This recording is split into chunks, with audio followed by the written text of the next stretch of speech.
You're 4 questions into the date, and she's already taking another sip from her glass, just so she has something to do. That is the part you keep missing. You think you sound mature. You think you sound solid. Really, you sound like a man trying very hard not to get this wrong. So you sit down and do what feels correct. You ask where she grew up, what she does for work, then drift into some safe question about what she wants long term. And the whole time you think you're building connection. You're not. You're turning the whole thing into an interview, and she can feel it. Because a date is not a screening process. It's an emotional atmosphere. And if all she feels from you is polite competence, you already lost the thing you came there for.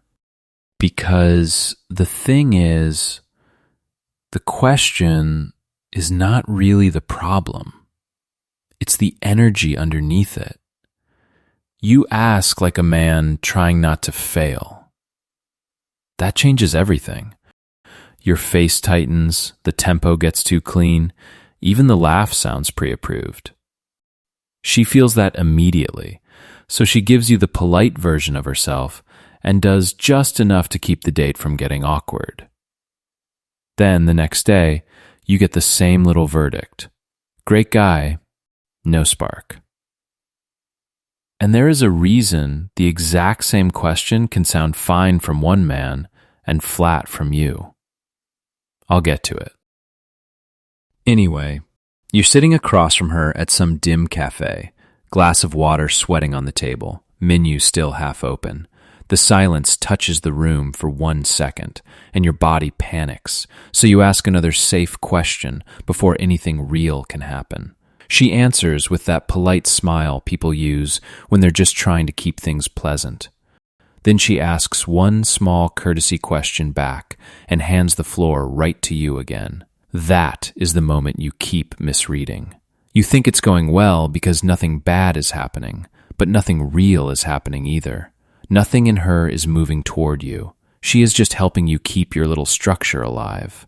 That is why these dates feel decent in real time and dead in hindsight. And actually, she starts telling you about the time she almost got kicked out of a club on vacation. The opening is right there. You could laugh at it. You could say something with a little tension in it. Instead, you ask what country it happened in. That one move explains the whole problem. Bad advice taught you to call this respectful. Keep it smooth. Show interest. Make her comfortable. And you're probably forming the same weak objection right now. So what? I should be rude and just talk about myself? No. The problem is that you only understand 2 settings: interrogate or perform. There's one tiny move that breaks that whole rhythm, and it's smaller than you think. As I was saying, literally just yesterday, I watched this exact thing happen. Guy across the room on what was obviously a first date. Clean shirt, good posture, that look men get when they're trying a little too hard to seem put together. For 20 minutes, he did nothing but ask about her hometown, her degree, all the usual safe material. You could feel the life leaving the table. Then she made it easy for him. She mentioned she had almost missed the train getting there. That was the opening. He could have simply reacted like a real person. Instead, he asked what line she took. And the date died right there. Because this is your archive too. You're in the Uber home, replaying the date, and trying to call it bad chemistry, but you know exactly where it went dead. It was the moment she gave you room to say something real, and you filled it with another safe little question. And just like that, the whole thing went flat. And you're probably watching this alone right now with one face already in your head. One date, one exact moment where the energy was alive for half a second, and you strangled it with caution. You remember it. Your body remembers it. That little collapse in your stomach when you knew you had just made yourself feel smaller. That is why this keeps happening. Not because women are impossible, because you keep choosing safety over presence. Listen, I remember walking out of a date a couple years ago, thinking I had handled it well. I was on time, I was calm, I said all the right things. And the whole date still felt lifeless. I asked good questions, I never let the silence breathe too long. I kept it smooth from start to finish. And when I got home, I already knew what text was coming the next morning, because I could feel how dead that table had been. The brutal part was not the rejection. The brutal part was realizing she was right. There was nothing to feel. I had given her the safest version of me I could find and called it a date. That was the night the frame changed for me. The problem was never conversation.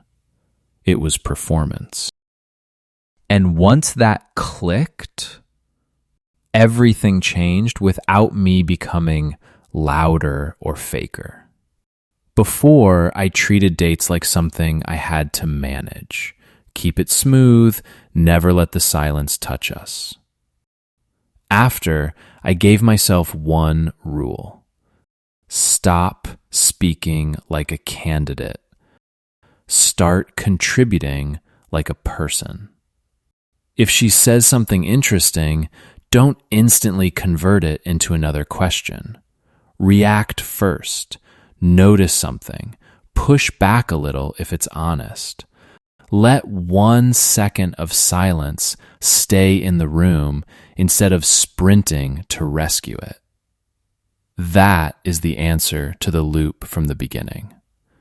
The sentence is not what kills the date. The frame underneath it does. Because now she is with a man, not a form she has to fill out. So here is the move.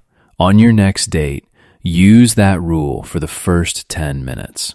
Don't ask a second question until you first give one real reaction of your own, one real observation, or one honest opinion.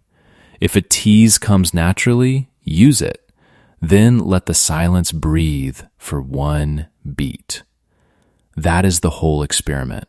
You're training your nervous system to stop hiding inside curiosity and to tolerate actual presence. Look at the alternative if you don't fix this. Another year of decent dates, polite smiles, and that empty walk home where you tell yourself it simply was not a match. She was not bored by the topic. She was bored by the fear inside your delivery. And that is the uncomfortable attribution. Stop telling yourself women are impossible to read, dating is broken, or the chemistry simply was not there. The date died because every time something real tried to happen, you flattened it into another safe exchange. That is your part in it. That is the thing you can actually change. So stop telling yourself there was no chemistry, like chemistry is some weather pattern that rolls in or does not. You helped create that dead air. You kept flattening the moment every time tension tried to enter. You kept turning a date into a harmless exchange. And then you stood there confused when she felt nothing. That confusion has to end here. So next time, when you feel that urge to ask another safe question, catch it. Don't obey it immediately. Look at her. Stay there for one beat longer than your old self can tolerate.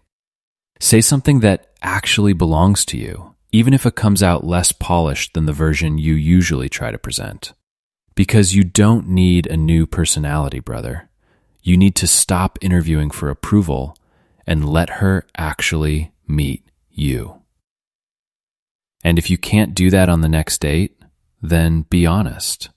You're not there to connect yet. You're still there to pass.